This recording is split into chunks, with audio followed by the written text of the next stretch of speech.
السلام عليكم ومرحبا بكم في قناه ام طارق. العصير ديال اليوم ان شاء الله غادي يكون العصير ديال الموز مع الكاكاو. المقادير كما العاده في علبه المعلومات تحت الفيديو، ونبداو على بركه الله. طريقه التحضير: هنا انا عندي جوج ديال موزتين، قبضه صغيره ديال اللوز هنا مقشر ما يعادل 30 غرام،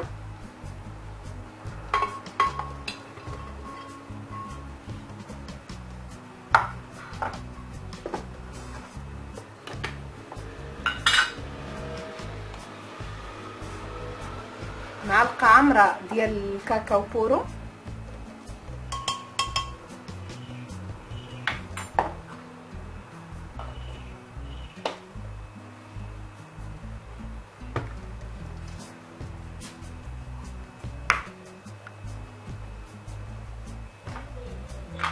وهنا انا حتى عامله الكاكاو البورو ما كيكونش حلو، غادي نزيد عليها معلقه ديال العسل،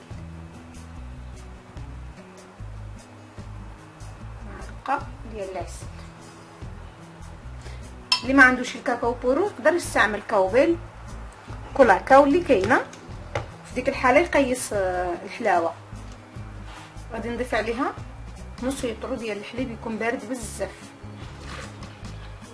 صافي ونطحنوا كلشي.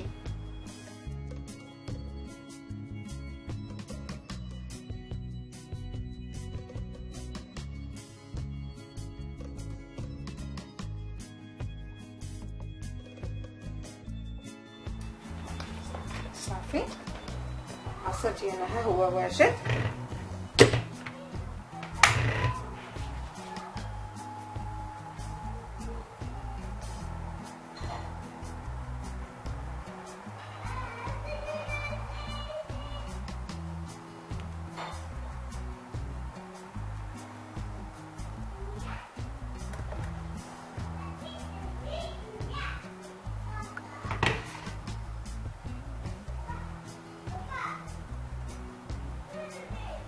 العصير ديالنا ها واجد، يا ربي يعجبكم وجربوه ان شاء الله، ونتلاقاو باذن الله غدا مع عصير جديد.